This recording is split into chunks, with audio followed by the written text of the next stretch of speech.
November 7th, 2001. Today is your day to reclaim your space. If it is happening, I know that you are elated about it. I would like to be of some assistance if any should be needed. If all that is needed is to feel good that you are back where you wish to be, you have that from this end. I miss hearing from you. I am anxious to do something that is something shareable, like theater, something that would allow us to know a little piece more of each other. I am struggling with a lack of work after today. Do you have any projects in the want on the board? I would like to do some buying and selling with you. I am good at anything that requires building skills. Lots is going on, however, income is a problem, one that I wish to surmount. I just returned from seeing a wise friend who has been a counselor for me over the years. He has the gift of seeing. He is a minister in a small church nearby. He was happy to see my openings in the past several years, openings caused by pains that I had to deal with. He gave me a book of gift. He gave me a book, Gift of the Vein of Gold, A Journey to Your Creative Heart. He is a very sensitive man, 5 years older than I. He has been most helpful for me for almost 30 years. How are you? Signed off by Peter Kent. Obviously, that was him writing to me.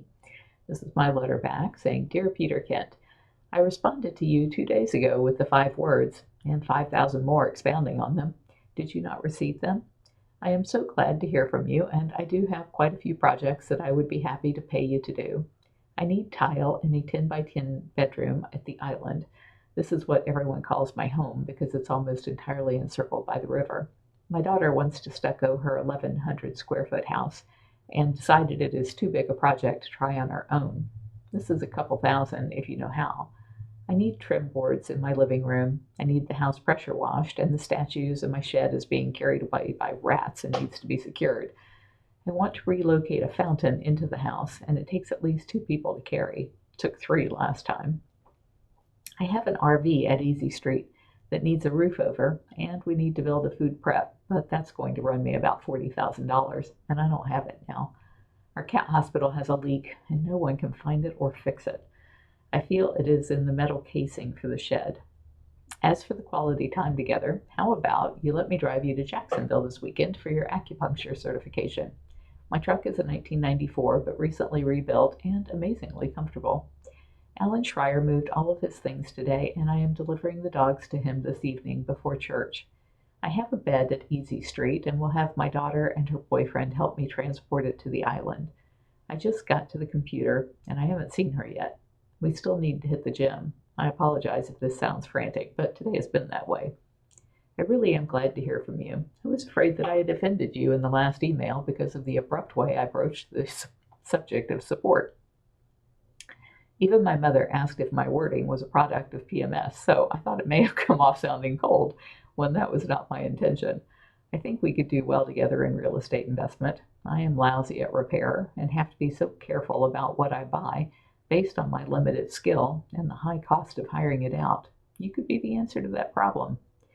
I am doing a television show for Easy Street Friday at 10, but after that I am free until Tuesday when I am scheduled to perform a marriage for an old friend at Easy Street. Let me know if you want the company on the drive. For the Cats, Carol Lewis, founder. From Peter A. Kent. Re. I responded to you 2 days ago with the 5 words. Oh, so he's reporting. He's writing what I wrote, and then he's saying after what his response was. So he says, Did I receive them? Yes, ma'am, and I am still delighting in them. You light me up. So does your note this evening. I am so glad we met. I feel we will share much. You are such a considerate person in a grand way. I am, kind of, laughing at myself this evening. There are times when I feel so helpless with simple things. On the way home from finally completing that job in Clearwater, I was thinking about what I was going to feed myself tonight. I decided on a nice juicy hamburger, don't puke, with grilled onions. I also remembered that I have no way to clean my one and only frying pan. So I stopped by Publix a mile away and picked up some cleanser and a scrubby green thing. I started to do the hamburger patty, some chopped sirloin I had bought last night, when I realized no bread, and I had finished it for lunch and forgot to make a mental note to get more. So what the heck, I'll make 2 sirloin patties as steaks, and was halfway done when I realized no plates. So here I sit with a plastic spoon using the bottom of an empty 2-pound coffee can as a plate. What a sight I am at the moment. Last evening, I used my futon mattress for the first time. I bought two, one for me and one for my son's visit next Sunday, and finally got them here with the help of my motorcycle trailer and truck, which had been in Clearwater. This morning, I woke up happy because of the comfortable sleep last evening, and I wanted to prolong the comfort, so I rested with my eyes open in the cool morning air longer than usual. I usually wake up for about 15 minutes before sunrise without a clock. This morning, I wanted to luxuriate some, feeling as though I could because I only had a couple of things to finish this little project in Clearwater. Well, that turned out not so great. I got to the job a little late. The lady there is on permanent disability from a long history of abuse and mental problems. Today, she showed her oats when I got there in time for her to have to leave to get something. I had this 11 o'clock meeting scheduled with the pastor of a church for a session about me and the changes he sees from when we last talked some 10 years ago. I rushed to get her bathroom ceiling painted so she could do some wallpaper tonight, and then rushed out at 10:30 to get back to St. Pete by 11. As I was leaving, I remembered I had forgotten to grab my glasses. I went back into the house to search and could not find them, so I left anyway. A motorcycle cop saw me without them and decided to give me 3 summons, one for speeding, one for not having eye protection, and one for not having my insurance card on me. That totals to about $200 in fines at a time when I can least afford it. My day kind of went that way. I was there, as usual, observing. Regarding my statement, saying, I am so glad to hear from you and do have quite a few projects that I would be happy to pay you to do, he said, I would gladly debate with you as to which of us is more glad to hear from the other. Truly, you inspire and lift me. I am very glad to hear of the projects and your fondness for me. Typo. I will hold both of those dearly. Regarding my comment about the 10 by 10 bedroom at the island, he said, I wonder what river. That sounds like quite a pretty piece of real estate. I just finished 2 tile jobs, one in Sarasota and one in Clearwater. Regarding the comment I made about Jamie wanting to stucco her house, he says, that I truly believe this is a block home that she wishes to change the look, or a wood home. And then about me saying it was a couple thousand if he knew how, he says, hey, there is nothing I don't know how. I have files full of mistakes to prove it. And then where I talk about the trim boards and pressure washing, he says, can do. You have to find some way to warm me up afterwards. My shed being carried away by rats. He said, just how big are these rats? I said, I want to relocate a fountain. He said, is there a phone booth set up? My last name is Kent. Regarding the RV at Easy Street, he says, I don't know what a food prep is. When I said it was going to cost $40,000, he said, just charge it. When I said the hospital has a leak, he said, Peter Kent can. When I said it was probably in the metal casing, he said he'd find it. As for time together, he says, you are a doll. I was down to driving my bike, yet I have a storage facility up there with a lot of my electronic stuff, TV, DVD, stereo, that may turn this apartment into something more of a home when Du Bois gets here. I was disappointed that I would not be able to bring anything back. The problem is, as I see it, that the exam starts at 11. We'd have to leave super early or go up Friday night. Regarding my comment about the bed at Easy Street, he says, I love your energy. Regarding me saying I was glad to hear from him, he said 4 things about me. I am strong in spirit, I am strong in mind, I am strong in body, I am a little boy and my sensitivities. When I made the comment about my mother saying she thought I had PMS, he says, sounds like mom is going to be an ally. When he referred to my comment about the real estate investment, he says, I do that exceptionally well. And he says, as the man says, yeah, baby. Talking about the television show I was doing, he says, you are never free, you are reasonable. Me saying, do you want company on the drive? He says, does a bear poop in the woods? Thank you for your grand effect on me. Peter Kent, nice to hear your voice.